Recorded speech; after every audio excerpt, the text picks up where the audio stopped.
Gravel, dirt, dust, mud, all reduce the coefficient of grip wonderfully.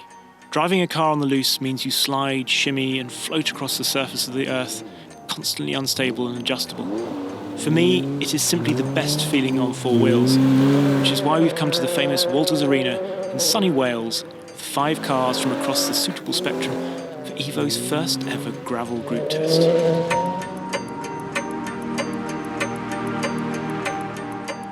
First up is the Polaris RZR. You might recognise the badge and basic architecture from farm vehicles, but the race version is rather less agricultural. It weighs just 626 kilos and has a 1-litre 4-stroke twin-cylinder engine, putting out 110 brake horsepower through all 4 wheels.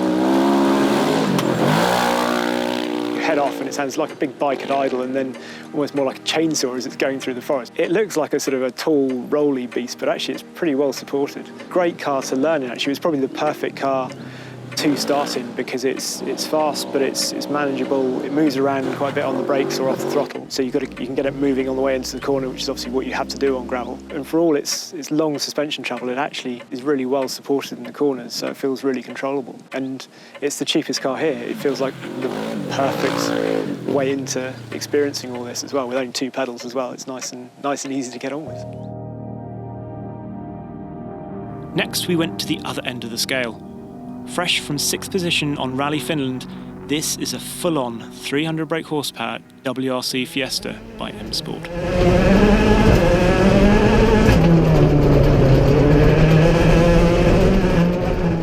It's got the pneumatic paddle shift in it, so not the latest hydraulic one, but it's still got paddle shift. And I'm not going to say I could wanted for any more, I have to say.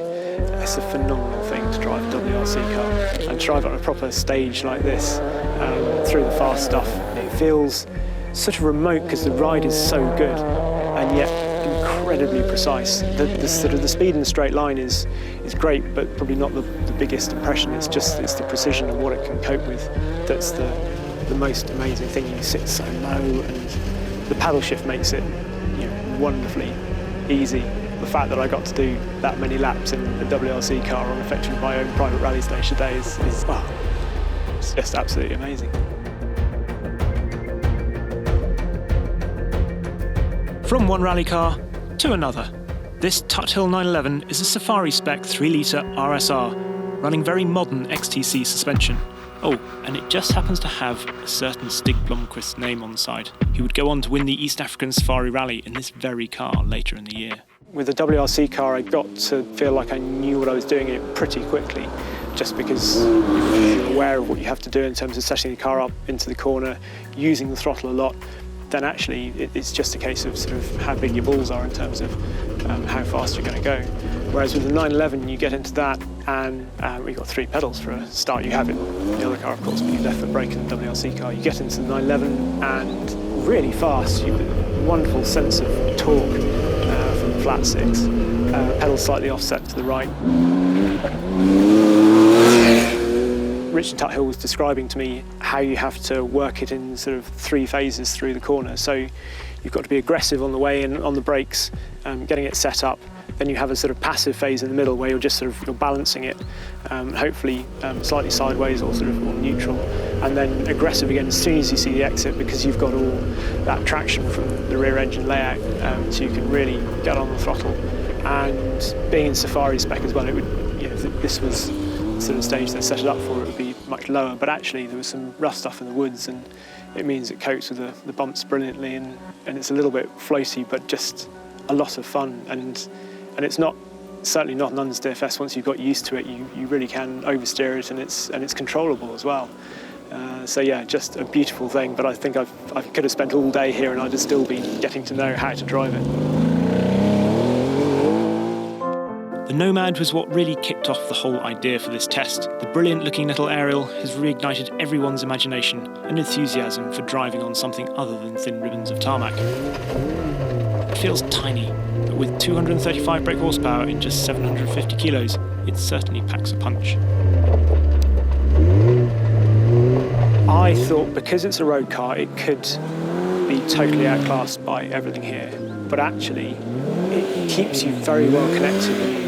get all the messages. It means there's quite a lot of bump steer through the more nagety stuff, through the woods. There's quite a lot of kickback from the steering, but I think if you're getting to know a stage and getting to know what it's like, you draw confidence from the fact that it's not too remote. Like the WRC car can feel like it's all sort of out there doing something that you're not necessarily sort of too in touch with, surprisingly. But the Nomad feels really precise. It was set up for these faster bits, same lovely gear shift, and it had a hydraulic handbrake on it, which surprisingly quickly got used to tipping it into corners and just using a little bit of handbrake, just a quick dab just to set it up. Really controllable oversteer.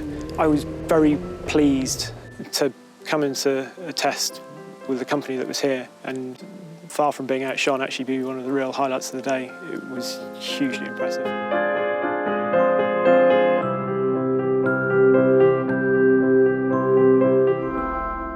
If it was a big contrast going from the WRC car to the Tuthill, it was arguably an even bigger jump going from the Nomad up to the Bowler.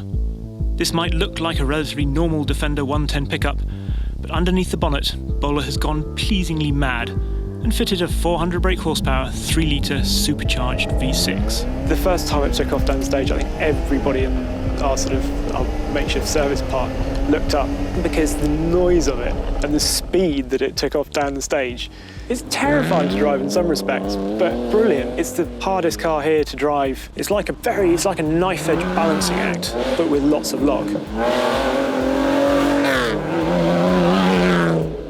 But it's a real sort of knife edge to get it in, and yet it's a big, brutish car, and it's got the 8-speed auto in it, which you shift yourself. It can feel amazingly balletic and then incredibly brutish, all within about the space of 2 seconds. Again, it's another car you think could have been outshone after everything else that had gone before it, but not a bit of it. And hearing that go through these forests,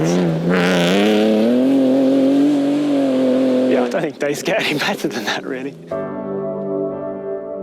It was the most fun day I think I've had in over a decade of working at Evo.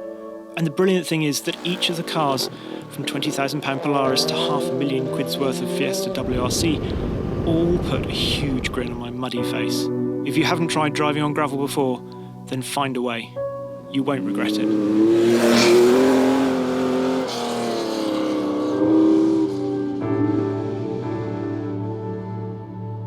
To see the time we took an M Sport Fiesta R5 rally car over the Honister Pass in the Lake District, click on the left. Alternatively, to see what the brilliant Ariel Nomad is like on the road, click on the right. And to make sure you don't miss out on upcoming films, please do subscribe to the channel.